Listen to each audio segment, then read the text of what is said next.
Assalamu alaikum wa rahmatullahi wa barakatuh. Bienvenue sur Révélation de l'Islam. Dans cette vidéo, nous allons ensemble explorer des enseignements précieux de l'Islam qui, Inch'Allah, renforceront votre foi et apporteront de la lumière dans votre vie. Ferme les yeux un instant et écoute. Pas le bruit du monde, pas la clameur des foules, ni le vacarme des écrans. Écoute cette voix qui naît dans le silence, portée par un cœur habité par Allah. Il existe des voix qui ne se contentent pas de remplir l'air, des voix qui guérissent, qui réveillent, qui orientent et qui traversent le temps. Des voix qui, même après le dernier souffle, continuent de marcher parmi nous. Car il y a, dans la voix d'un élu, des forces invisibles que rien ni personne ne peut le briser. Elles ne viennent pas des cordes vocales, mais d'une lumière intérieure, d'une foi vivante, d'un amour pour le Créateur et sa créature. Aujourd'hui, laisse-moi t'emmener dans ce voyage au cœur de ces 5 forces cachées, des forces qui ne font pas seulement entendre, mais qui transforment l'âme. Es-tu prêt à écouter, non pas seulement avec tes oreilles, mais avec ton cœur? Avant de continuer, un petit rappel. Abonnez-vous à la chaîne pour ne pas manquer nos prochaines vidéos. Si ce que vous voyez vous plaît, un like serait grandement apprécié et n'hésitez pas à partager vos réflexions en commentaire. Merci pour votre soutien continu. 1. La vibration du cœur. Quand la voix devient invocation. Ferme les yeux un instant. Imagine qu'il est 3 heures du matin. Le silence enveloppe la ville, et dans ce silence, un homme se lève. Ses lèvres bougent, mais c'est bien plus que des mots qui sortent. C'est un écho de son âme. Une voix presque cassée, parfois entrecoupée de sanglots, mais d'une puissance que rien ne peut imiter. C'est cela, la première force cachée dans la voix d'un élu, la vibration du cœur. Une voix qui ne se limite pas à la beauté des notes ou à la force du souffle, mais qui naît d'un endroit où la lumière et la sincérité résident. Le prophète Muhammad, lorsqu'il récitait le Coran, n'élevait pas toujours la voix. Ses compagnons disaient qu'ils entendaient parfois comme le grondement discret d'une bouilloire en train de chauffer. Ce sont venus du fond de la poitrine, signe d'une émotion trop grande pour être contenue. Ce n'était pas un cri, ni un chant travaillé. C'était de la vibration pure du cœur qui connaît son Seigneur. Ceux qui ont cru et dont les cœurs se tranquillisent à l'évocation d'Allah. Sourate Ar-Ra'd 28. Cette voix-là n'a pas besoin d'être forte pour toucher. Elle peut être presque murmurée, mais sa sincérité transperce les murailles les plus épaisses. Souviens-toi de Bilal ibn Rabah, Ra. Ancien esclave, persécuté, torturé pour sa foi, il était choisi par le prophète pour faire l'appel à la prière. Non pas parce qu'il avait la voix la plus technique ou la plus mélodieuse, mais parce que chaque syllabe qu'il prononçait portait le poids d'une certitude inébranlable. On raconte que certains habitants de Médine pleuraient avant même la fin du premier « Allahu Akbar », car ils savaient que ce cri venait d'un cœur entièrement tourné vers Allah. C'est ici que naît la véritable puissance, dans le silence intérieur où l'âme rencontre le divin.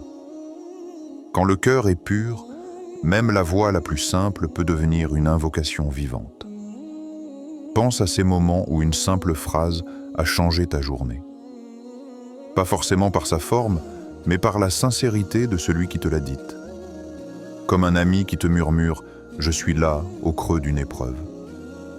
Cette vibration du cœur, on ne l'oublie jamais. Elle se grave au plus profond de la mémoire de l'âme.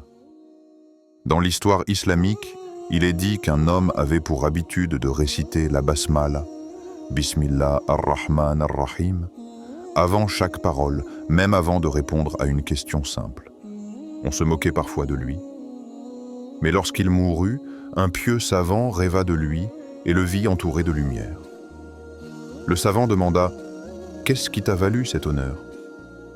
L'homme répondit « C'est cette vibration de mon cœur qui se souvenait toujours d'Allah avant chaque mot. Ce n'est donc pas la force du souffle, ni la richesse du vocabulaire, mais la lumière intérieure qui nourrit la voix d'un élu. Alors, pose-toi ces questions, là, maintenant. Quand tu parles, cherches-tu à briller ou à réchauffer?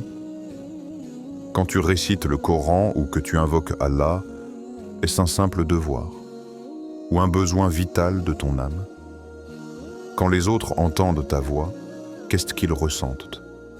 Une caresse, une chaleur ou un froid? Car la voix peut être comme l'eau, elle peut irriguer un désert ou glacer un cœur déjà blessé. Le prophète disait « Les meilleures paroles sont celles qui viennent du cœur et vont vers le cœur. » C'est là le secret. Ce qui part du cœur touche le cœur. Ce qui ne sort que de la langue n'effleure même pas l'âme. Regarde autour de toi. Le monde est rempli de discours, de cris, de polémiques. Mais combien de voix, aujourd'hui, font réellement vibrer les cœurs? Combien rappellent Allah, non par obligation, mais parce que leur propre cœur déborde d'amour et de crainte révérentielle? Et toi, quelle vibration portes-tu quand tu parles? Est-ce la vibration du reproche, de l'orgueil, ou celle de l'humilité et de la miséricorde? Peut-être qu'un jour, une seule phrase sortie sincèrement de ton cœur guérira une âme blessée. Peut-être qu'un mot prononcé dans la nuit, entre toi et Allah, changera une destinée sans que tu le saches. Alors, avant de parler, demande à ton cœur. Est-ce toi qui parles ou seulement ma langue? Dites dans la section de commentaires. Allah est grand. 2. Le feu sacré, la voix qui réveille. Il y a des voix qui ne se contentent pas d'être entendues. Elles allument un brasier sous les cendres d'un cœur qu'on croyait éteint. Elles réveillent une foi oubliée, un courage endormi, un rêve qu'on n'osait plus nommer. C'est cela, la deuxième force cachée, la voix qui éveille, semblable à un feu sacré. Souviens-toi d'une scène unique dans l'histoire islamique, la conquête de la Mecque. Les Quraïch, longtemps ennemis du prophète, attendent leur châtiment. Le sol de la cité est lourd de peur, et le silence est plus bruyant que 1000 tambours. Tous retiennent leur souffle, prêts à entendre le verdict. Et voilà qu'ils prononcent doucement « Al-Yawm Yawm al-Marhama ». Aujourd'hui est un jour de miséricorde. Il ne l'a pas crié, il n'a pas frappé du poing.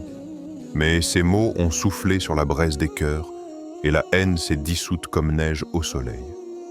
Parce que cette voix venait d'un homme dont la foi débordait comme un fleuve, et dont la compassion embrassait même ses anciens ennemis. Par la parole bonne, comme un arbre bon dont la racine est ferme et dont la ramure touche le ciel. Sourate Ibrahim, 24. Les paroles n'étaient pas seulement des sons, elles portaient l'âme de celui qui les prononçait. Réfléchis un instant. As-tu déjà croisé quelqu'un dont la voix t'a sorti d'un profond sommeil intérieur?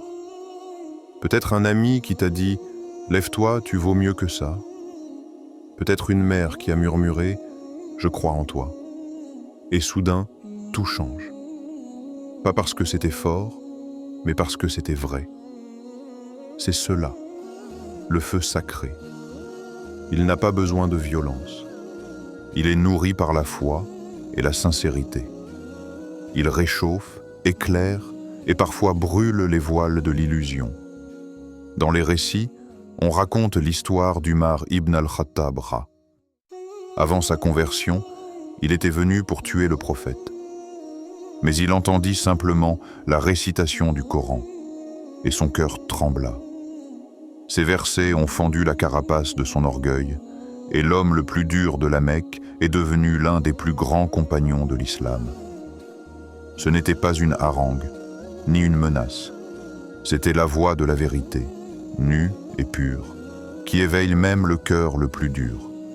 Regarde autour de toi aujourd'hui. Combien parlent pour dominer, pour impressionner, pour vaincre? Mais combien parlent pour réveiller la lumière qui dort dans les autres? Un jour, un sage a dit « Les mots sortis du cœur entrent dans le cœur. Les mots sortis de la langue n'entrent même pas dans l'oreille. » Et toi, pourquoi parles-tu? Est-ce pour briller ou pour allumer une flamme chez celui qui écoute? Quand tes mots sortent, cherchent-ils à réveiller un frère, une sœur, un ami tombé dans l'oubli de soi? Ou cherchent-ils seulement à nourrir ton orgueil? Imagine si chaque mot que tu prononçais portait en lui la volonté d'éveiller un cœur endormi. Imagine le pouvoir que tu aurais de changer non pas le monde entier d'un coup, mais une vie, un regard, une prière. Et parfois, c'est déjà immense. Le feu sacré, c'est aussi la voix intérieure, celle qui, au milieu de la nuit, te murmure « Prie, lève-toi, rappelle-toi pourquoi tu es là, Ishu. » Cette voix est souvent douce, presque timide. Mais si tu l'écoutes, elle peut te sauver de toi-même. Demande-toi maintenant, sans détour, quand as-tu parlé pour éveiller et non pour blesser? Tes mots rallument-ils la foi ou jettent-ils de l'ombre sur ceux qui t'écoutent? Et as-tu déjà senti ce moment étrange où tes propres mots te dépassent? Où c'est comme si ce n'était plus toi, mais une lumière en toi qui parlait? Car la voix qui réveille n'appartient pas à celui qui parle, mais à celui qui l'inspire. Et ce feu sacré, quand il est sincère, ne laisse jamais un cœur indifférent. 3. Le baume invisible, la voix qui guérit. Il est des mots qui n'expliquent rien, mais qui soignent tout. Comme une main posée sur une plaie qu'on ne voyait pas, comme une caresse sur une cicatrice d'âme. C'est cela, la troisième force cachée dans la voix d'un élu. La voix qui guérit. Guérir sans médicaments, sans remède apparent, seulement par la sincérité et la tendresse qui habitent le cœur de celui qui parle. Le prophète Muhammad, quand il posait ses mains sur un malade, récitait doucement des invocations. Mais ce qui calmait vraiment, disent certains compagnons, c'était la douceur et la chaleur de sa voix. Une voix qui ne portait aucun jugement, aucun reproche, mais qui était comme une prière vivante. Et nous faisons descendre du Coran ce qui est une guérison et une miséricorde pour les croyants. Sourate Al-Isra, Voice 82. Il ne parlait pas pour être entendu, mais pour soigner. Il n'utilisait pas ses mots comme des armes, mais comme un baume invisible. Pense à ce moment, peut-être dans ta propre vie, où une seule phrase a calmé ta tempête intérieure. Peut-être que quelqu'un t'a dit « ça ira » et tu as senti une chaleur te traverser. Pas parce que ces mots étaient extraordinaires, mais parce qu'ils étaient vrais. Il existe une histoire racontée par certains maîtres spirituels. Un homme, rongé par le désespoir, vint trouver un vieux sage. Il expliqua longuement ses fautes, ses regrets, ses nuits sans sommeil. Le vieux sage posa simplement la main sur son épaule et lui murmura « Allah t'attend encore ». 4 mots. Mais pour cet homme, ce fut comme si l'air était redevenu respirable, comme si la lumière du matin perçait enfin les ténèbres. Car parfois, ce qui guérit, ce n'est pas la longueur du discours, c'est l'état du cœur de celui qui parle. Dans le Coran, Allah décrit sa parole comme une guérison, non seulement pour le corps, mais surtout pour l'âme. Parce que la maladie la plus profonde est souvent invisible. C'est le doute, la solitude, la peur d'être abandonné par Dieu. Et c'est ici que ta propre voix peut devenir un remède. Pas en récitant des formules vides, mais en laissant ton cœur parler. As-tu déjà consolé un ami sans trouver les bons mots, mais seulement par le ton de ta voix, par la douceur de ton regard, par la chaleur de ta présence? La voix qui guérit n'a pas besoin d'éloquence. Elle a besoin de vérité. Pense-y. As-tu déjà guéri quelqu'un avec tes mots? peut-être sans même le savoir. As-tu déjà sous-estimé la puissance de ton ton, plus encore que tes paroles? Et si la guérison que tu cherches chez les autres était déjà sur le bout de ta propre langue?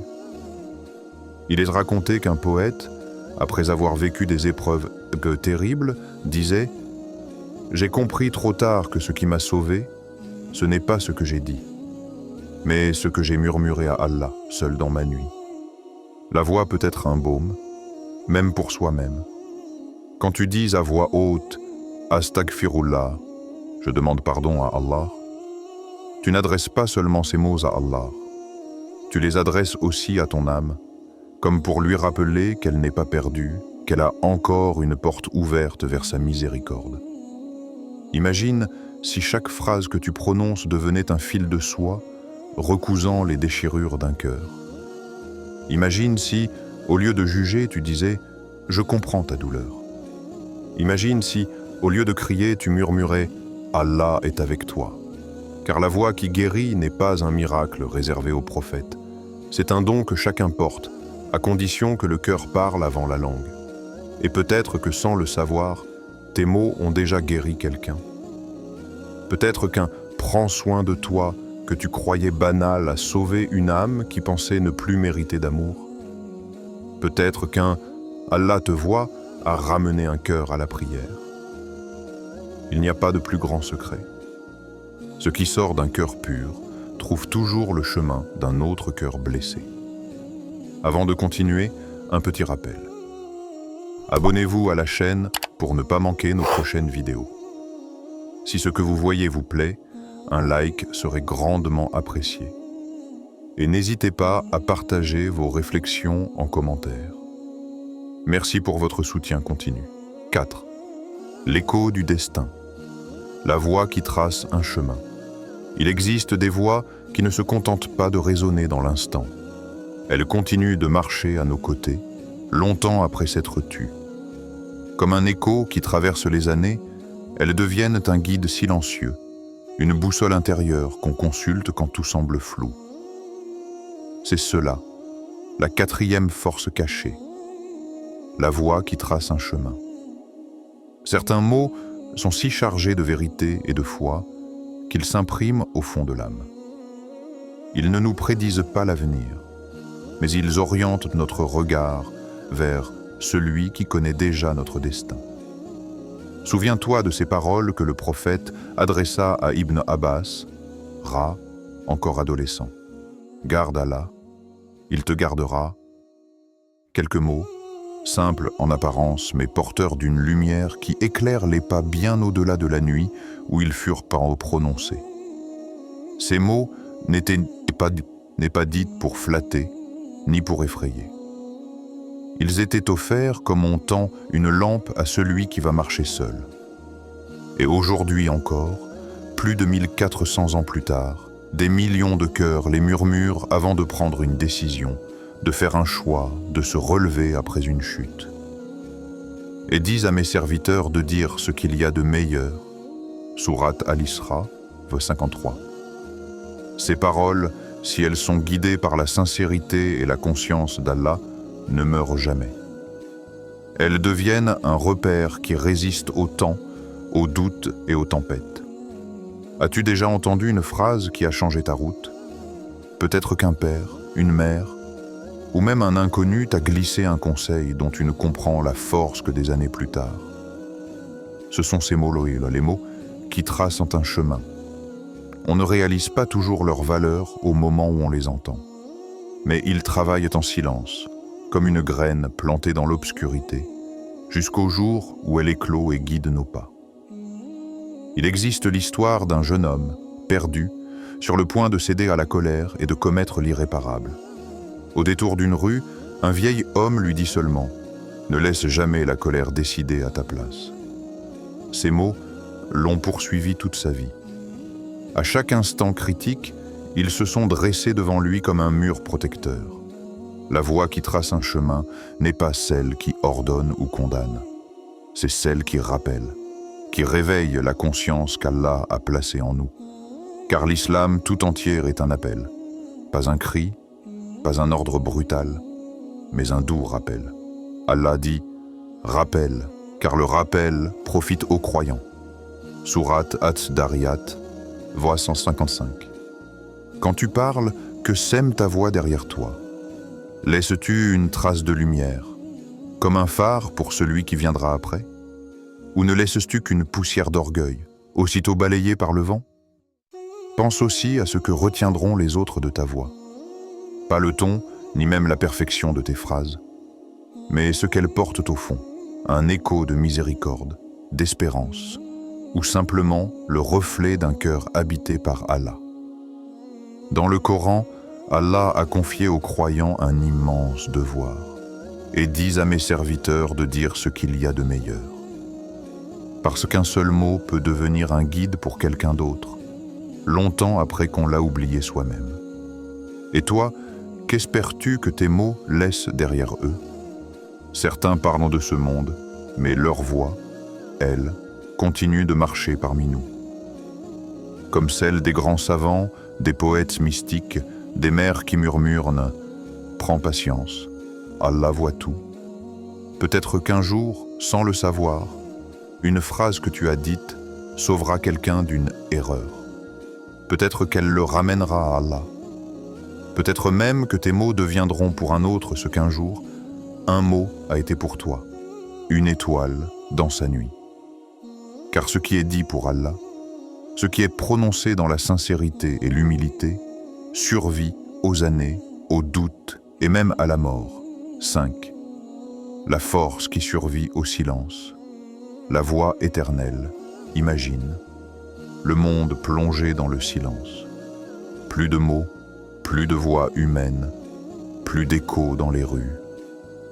Tout s'arrête, mais quelque part, dans un cœur, dans une prière de l'aube ou une larme du soir, résonne encore une phrase, un verset, un appel ancien, une voix venue d'hier, d'un homme dont la poussière repose sous terre, mais dont les paroles vivent encore.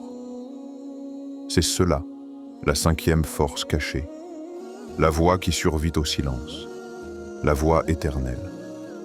Le prophète Mohammed nous a quittés il y a plus de 1400 ans. Son souffle s'est éteint, ses lèvres ne bougent plus. Et pourtant, ses paroles ont traversé les siècles, brisé des murailles de pierre et d'orgueil, et réveillé des millions d'âmes jusqu'à aujourd'hui. Nul ne peut changer les paroles d'Allah. Sourate Al-An'am, 24. Parce qu'elles ont été prononcées pour lui, par amour pour lui, et non pour briller dans le regard des hommes. Car ce qui est offert sincèrement à Allah devient éternel. Regarde autour de toi. Tant de voix se sont élevées, ont fait trembler des empires, puis se sont éteintes, oubliées comme le vent. Mais celle du prophète est encore récitée, pleurée, chantée, murmurée dans les cœurs des croyants à chaque prière, à chaque salutation, à chaque aurore. Et toi, as-tu déjà imaginé que ce que tu dis pourrait dépasser ta propre vie? Il y a des mots qui meurent en même temps qu'ils sont prononcés, parce qu'ils naissent du simple désir de plaire ou de vaincre. Et il y a des mots qui ne meurent pas, parce qu'ils naissent dans la sincérité et la lumière. Rappelle-toi d'un compagnon du prophète, mort jeune, dont les poèmes et invocations ont été transmis pendant des générations. Ce n'étaient pas des vers pour la gloire, ils étaient pour Allah. Et c'est pourquoi, malgré le silence de sa tombe, sa voix a traversé les siècles. Et toi, que restera-t-il de ta voix quand ton silence viendra? Les mots que tu prononces sont-ils faits pour durer ou pour disparaître? As-tu déjà pensé que le plus beau chant de ton âme pourrait résonner longtemps après ton départ? Ce n'est pas la force du ton, ni la beauté du style qui rend une voix éternelle. C'est la sincérité et la lumière qu'elle porte. Même la plus simple des paroles, dite avec foi et humilité, peut traverser les générations. Il existe une histoire d'un homme simple qui, chaque nuit, récitait la shahada, la ilaha illallah. Il n'était pas savant, ni poète. Mais ceux qui l'ont entendu disaient que, même des années après sa mort, quand on se souvenait de sa voix, on sentait encore un frisson d'amour et de crainte d'Allah. Le miracle n'est pas que la voix reste. Le miracle est qu'Allah décide de donner à certaines voix le pouvoir de continuer à toucher les cœurs, même quand tout semble perdu. Alors, demande-toi, tes mots guident-ils vers lui ou vers toi-même? Est-ce que ton silence à venir sera un silence de cendre ou un silence plein d'écho? Parce que celui qui parle pour Allah, sa voix n'a pas besoin d'être entendue de milliers de gens. Parfois, il suffit qu'elle touche un seul cœur sincère pour que son écho devienne infini. Et si le véritable miracle n'était pas de parler fort, mais que ta voix continue de marcher quand tes pas se seront arrêtés, qu'elle devienne une lumière pour d'autres, une boussole au milieu des doutes, une prière vivante quand tes lèvres ne bougeront plus. Il n'est pas trop tard pour choisir aujourd'hui des mots qui survivront à ton silence. Car ce que tu dis pour Allah, ce que tu prononces avec l'âme et non avec l'orgueil, n'a pas de fin. Un jour viendra où nos voix se tairont. Nos langues seront immobiles, nos mots figés dans le passé. Mais ce que nous aurons dit pour Allah avec sincérité et amour ne mourra jamais. Car une voix née dans la lumière continue de briller, même au milieu du silence. Rappelle-toi, tes mots peuvent être un refuge, une étincelle, un repère. Ils peuvent guérir un cœur brisé, réveiller une âme endormie, guider un pas hésitant et résonner encore bien après toi. Et si le plus beau miracle, c'était que ta voix, humble et sincère, devienne une lumière pour d'autres, même longtemps après ton départ? Alors, parle, mais parle avec ton cœur, et laisse Allah faire de ta voix une trace éternelle. Avant de terminer, si cette vidéo vous a été utile et que vous souhaitez continuer à apprendre et grandir dans la foi, n'oubliez pas de vous abonner à Révélation de l'Islam et d'activer la cloche pour recevoir toutes nos nouvelles vidéos.